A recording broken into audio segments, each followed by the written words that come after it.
دل ٹھنڈا ہوگا۔ سیدہ عائشہ صدیقہ رضی اللہ تعالیٰ عنہ فرماتی ہیں اللہ کے محبوب علیہ السلام اتنا خیال فرماتے، ایک دن مجھ سے فرمانے لگے عائشہ جب آپ مجھ سے راضی ہوتی ہیں پھر بھی مجھے پتہ چل جاتا ہے، اور جب آپ کے دل میں کوئی بات ہوتی ہے تو پتہ مجھے پھر بھی چل جاتا ہے۔ کہتی میں نے فٹافٹ عرض کی حضور مجھے میری ماں روئے میں اور آپ سے ناراض؟ حضور نہیں آپ، میں تو کب محبوب فرمانے لگے کروں پھر بات، یا رسول اللہ کیجئے۔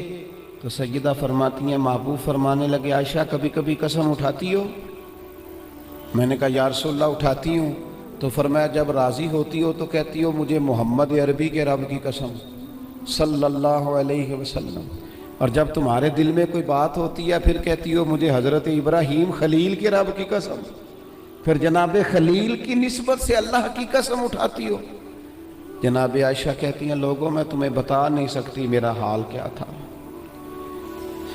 میری روح کی پرواز کیا تھی۔ یا رسول اللہ صلی اللہ علیہ وسلم آپ جملوں سے پتہ کر لیتے ہیں آج کل کوئی کیا سوچ رہا ہے، اس کے لفظوں سے اندازہ کر لیتے ہیں کہ اس کی قلبی کیفیت کیا ہے۔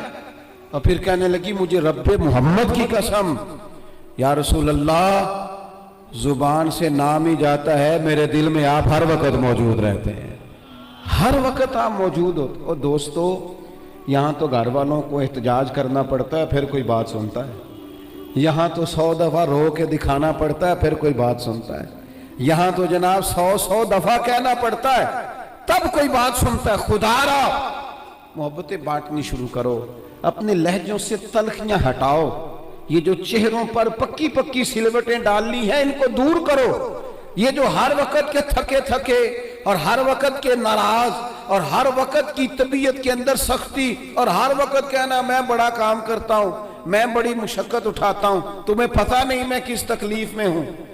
اور میرے بھائی ساری دنیا پریشان رہتی ہے، لیکن کچھ لوگ ایسے ہوتے ہیں جو پریشانیاں ذرا ہنس کے گزار لیتے ہیں، کچھ لوگ ایسے ہوتے ہیں جو پریشانیاں اپنے تک رکھ لیتے ہیں، دوسروں کو تکلیف نہیں دیتے۔ ہم کیا کرتے ہیں، ہم ساری ٹینشنیں دوسروں پہ ڈالنا چاہتے ہیں۔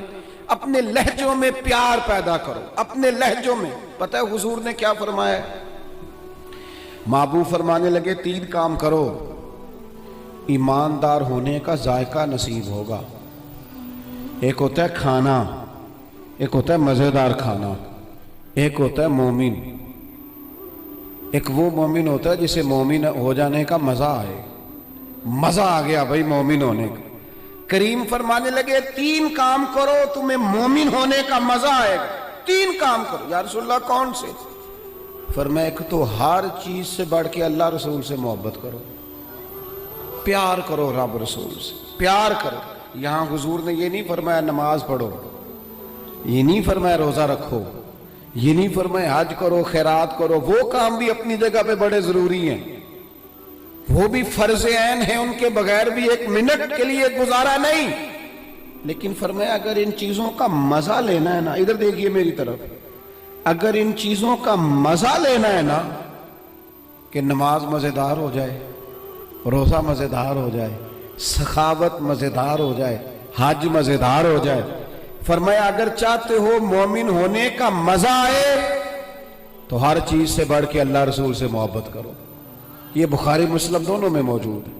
اور فرمایا دوسرا کام یہ کرو کہ جس سے بھی محبت کرو نا اللہ رسول کے لیے کرو، چھوڑ دو ذاتی لالچ، چھوڑ دو 1 منٹ کے لیے بھی اپنا ذاتی نہ، فقط اللہ رسول کے لیے، فقط رضا الہی کے لیے محبت کرو۔ اور تیسرا حضور فرماتے ہیں مسلمان ہونے کے بعد، کلمہ پڑھنے کے بعد کفر کی طرف جانا اتنا ناپسند کرو جتنا آدمی آگ میں جانا ناپسند کرتا۔ یہ 3 کام کرو تمہیں مومن ہونے کا مزہ آئے۔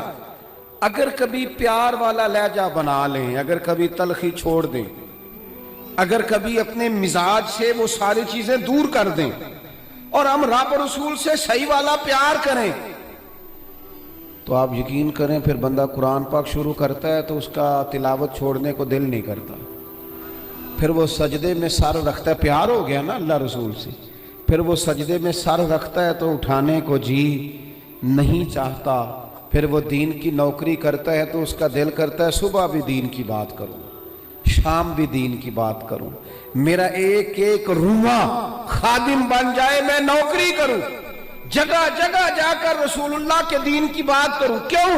پیار جو ہو گیا، محبت جو ہو گئی۔ جب آپ کے لب و لہجے میں پیار سرائیت کر جائے، آپ کو پتہ ہے پھر اس محبت کو آگے بڑھانے کا کہا گیا ہے۔ حضور نے فرمایا میرے صحابہ سے بھی محبت کرو کیونکہ میرے صحابہ ہیں، پھر ان سے بھی پیار کرو، ان کے بارے میں تمہارے دلوں کے اندر عقیدت کے جذبات ہیں۔ اور پتہ ہے کس طرح کی عقیدت؟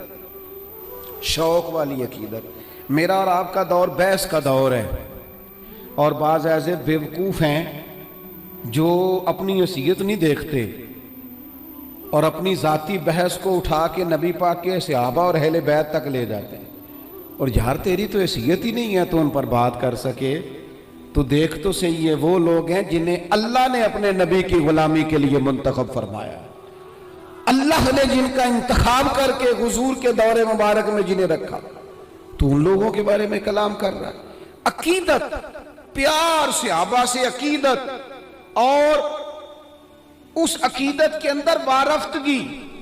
حضور کے صحابہ ہجرت کر کے گئے تھے حبشہ، نجاشی بادشاہ پر کفار مکہ نے، قریش نے بڑا پریشر ڈالا کہ یہ ہمارے بھاگے ہوئے لوگ ہیں، انہیں واپس کر دو، پر وہ نجاشی نے کہا میں واپس نہیں کرتا، انہیں جگہ دی، صحابہ کو آزادی سے عبادت کرنے کا موقع دیا۔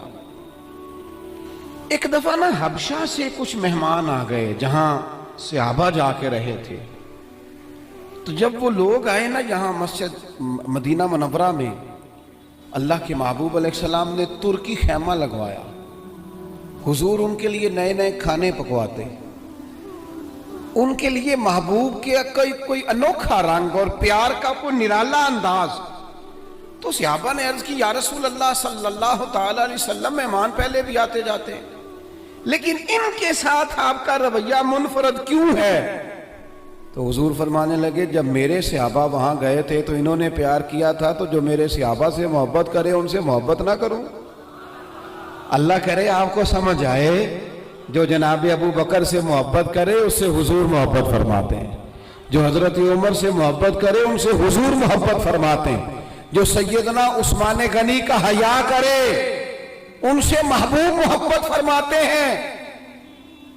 اور مولا مرتضیٰ کے بارے میں تو فرمائے اس کی محبت ہی تو ایمان ہے، اور علی کا بغض ہی تو نفاق ہے۔ محبت، پیار، وارفتگی، شوق، ان لوگوں کے بارے میں اپنے دلوں کے اندر جذبات، اور پھر جو حضور کی اولاد پاک ہے، آپ کو پتہ ہے جو اپنے محسن کا شکریہ ادا نہیں کرتا وہ رب کا بھی نہیں کر سکتا۔ ہم تو نا اپنے اساتذہ اور مشائخ کو محسن جانتے ہیں، ہم تو اپنے بزرگوں کی اولادوں کی قدر کرتے ہیں۔